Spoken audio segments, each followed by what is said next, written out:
Hello friends, welcome back to my channel. और आज हम बना रहे हैं प्यारा सा ड्राइंग केक, जो कि एक ड्राइंग बनाने वाले बच्चे के लिए मैं बना रही हूँ स्पेशली। और ये है मेल्टेड चॉकलेट और उसको मैंने किया है 4 पार्ट्स में डिवाइड। और उसमें डाला है मैंने chocolate colour. Chocolate colour specially आता है, हम जेल कलर्स नॉर्मल कलर्स नहीं डाल सकते, चॉकलेट कलर्स अलग से आते हैं, हमें वही डालने होते हैं। उसको मैंने 4-5 कलर्स बना लिए, पाइपिंग बैग में डाल दिया है। और ये मेरे पास है क्रेयॉन्स का एक मोल्ड, उसमें मैं सारे कलर्स 1 बाय 1 बना रही हूँ। सबको मैंने एक एक करके डाल के फिल करके फ्रिज में 5 से 10 मिनट के लिए रखते हैं। और उसके बाद बहुत ही ईजिली टैप करने पे ये डीमोल्ड हो जाता है। इसी तरह से अगर इसको हम जॉइन करेंगे 2 पार्ट्स को, तो जॉइन करके एक सिंगल क्रेयॉन बन सकता है। और अगर आपने स्टिक करना है तो आप हाफ भी स्टिक कर सकते हैं केक पे। तो इस तरह से मैंने 1 बाय 1 सारे के सारे कलर्स के मोल्ड में डालकर सारे के सारे कलर्स क्रेयॉन्स तैयार कर लिए थे, जिनको मैंने एक साइड पे इकट्ठा करके रख लिया था।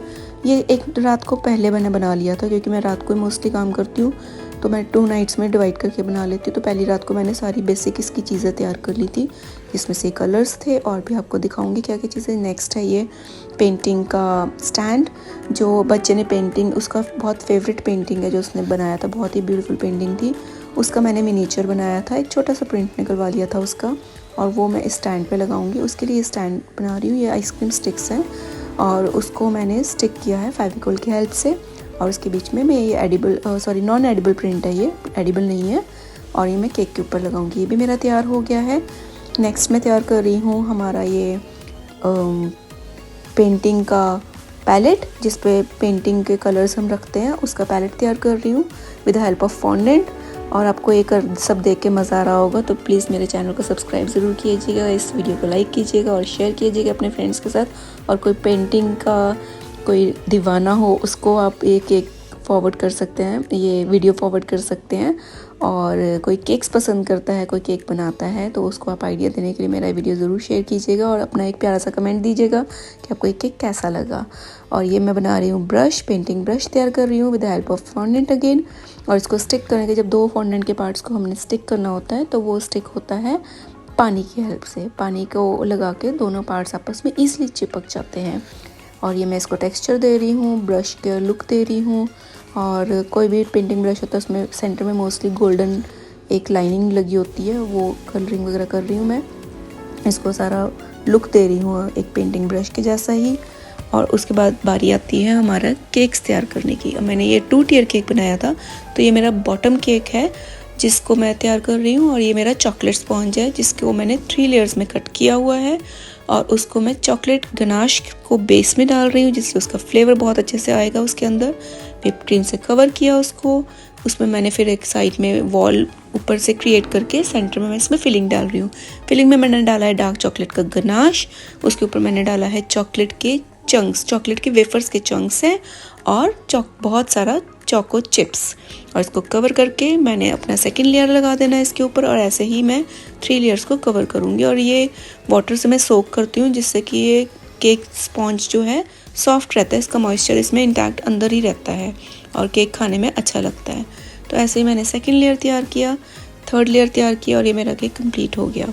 इसको कंप्लीट करने के बाद मैंने इसको फ्रिज में रखा फॉर हाफ एन आवर। हमने कोई भी केक बनाना होता है जब भी, तो उसका क्रम कोट करने के बाद हमें उसको फ्रिज में रखना होता है। एक बहुत ही ज़रूरी कंपल्सरी स्टेप है जो हमें स्किप नहीं करना होता। अगर हम सीधा ही डायरेक्ट नेक्स्ट लेयर डालेंगे तो अंदर के सारे क्रम्स निकल के बाहर आ जाएंगे। और स्पेशली जब चॉकलेट केक होता है ना दोस्तों, तो वो चॉकलेट केक का क्रम बहुत ज़्यादा बाहर आके क्रीम को सारा ख़राब लुक दे देता है। तो मैंने उसको फ्रिज में रख दिया। अभी मैं सेकंड छोटा वाला, जो मेरा ऊपर वाला टियर था, वो तैयार कर रही हूँ। ये मेरा स्ट्रॉबेरी स्पॉन्ज है, उसमें मैंने फिलिंग डाली है व्हिप क्रीम और स्ट्रॉबेरी क्रश और फ्रेश स्ट्रॉबेरीज़ का मैंने इसमें फिलिंग डाला है। बहुत ही यमी लग रहा था, मेरा तो मन करता मैं ऐसे ही खा जाऊँ इसको बीच में। तो पर नहीं, बच्चे के लिए बना रहे थे और बच्चों के लिए बनाना है तो हम कैसे खा सकते हैं, पहले उन्हीं को टेस्ट करवाना था। और इसको भी मैंने क्रम कोट किया। क्रम कोट करके दोनों को केक्स को मैंने फ्रिज में रखा आधे घंटे के लिए। और उसके बाद अब हम इसको कर रहे हैं फ्रॉस्टिंग। और मैंने फिर से व्हिप क्रीम को पूरा लेयरिंग किया है और खूब सारा अच्छे से घुमाया किया। आपको लगता होगा कितना इजी है ना, फटाफट से बन जाता है, फटाफट से राउंड राउंड घुमाया और हो गया। पर नहीं दोस्तों, इसको बहुत टाइम लगता है। अकेले क्रेयॉन्स को बनाने में ही मुझे 1 घंटा लग गया था, और ये सारी लेयरिंग करने को भी मुझे 1 से 2 घंटे लग गए थे। बहुत ही लेंथी प्रोसीजर होता है, टीडियस होता है बहुत ज़्यादा। थक जाते हैं, पर बस बनाने का जुनून होता है तो बनाते जाते हैं। और ये मैंने डॉवल की हेल्प से इसको दोनों को एक दूसरे के ऊपर रखा और उसी डॉवल से मैंने इसको स्टैक कर दिया ताकि एक एक अपनी जगह से ऊपर वाला हिले ना।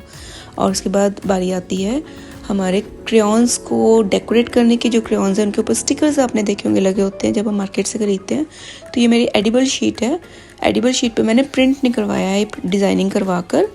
ये बेकिंग पर ही आपको प्रिंट्स मिल जाते हैं और डिज़ाइनिंग आप जो कंप्यूटर्स वाले होते हैं वो डिज़ाइनिंग कर देते हैं।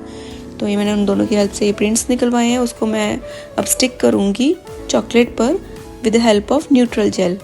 न्यूट्रल जेल से मैंने किया था क्योंकि मुझे कोई आइडिया नहीं था कैसे करूँगी, तो मैं टेस्टिंग ही कर रही थी, एक्सपेरिमेंट ही था।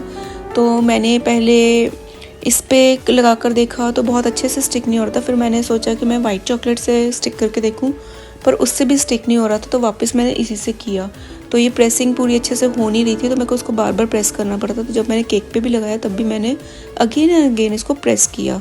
तो ये इतना ईजीली नहीं लग रहा था, पर लग रहा था। You can do it. तो मतलब मेरे पास कोई ट्यूटोरियल तो था नहीं, मुझे पता नहीं था कैसे करना है, बस दिमाग मारती गई तो कुछ ना कुछ हल निकलता गया उसका और मैं इसको बनाती गई। और अब मैं सारी चीज़ें इस पर असेंबलिंग कर रही हूँ और जितनी भी चीज़ें हमने प्रिपेयर की हैं वो हम 1 बाय 1 इसके ऊपर लगाएंगे।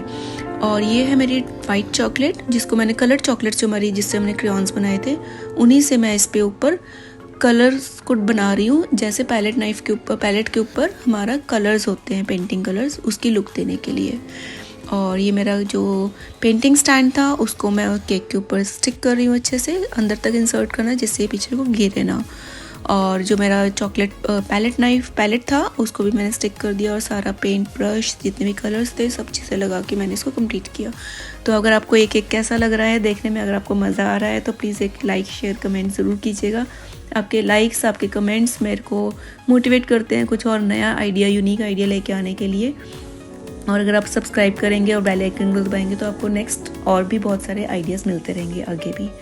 तो ये कंप्लीट हो गया मेरा केक और आप भूलिएगा नहीं मुझे शेयर करने के लिए और मेरे को कमेंट ज़रूर कीजिएगा, मैं इंतज़ार करूँगी आपके कमेंट्स का। और ये मेरा केक कंप्लीट है और जाते जाते मेरा केक अंदर से कैसा दिख रहा है वो भी ज़रूर देख के जाइएगा। और मैंने भी अपनी एक फ़ोटो सुबह 5 बजे खींच ली कि मैं भी हूँ किचन में अपने आप को दिखाने के लिए। Jokes apart, this is the look from inside. Thanks for watching and see you again. और ये मेरा बर्थडे बॉय है जिसकी पेंटिंग को मैंने दिखाया था आपको। Thanks for watching.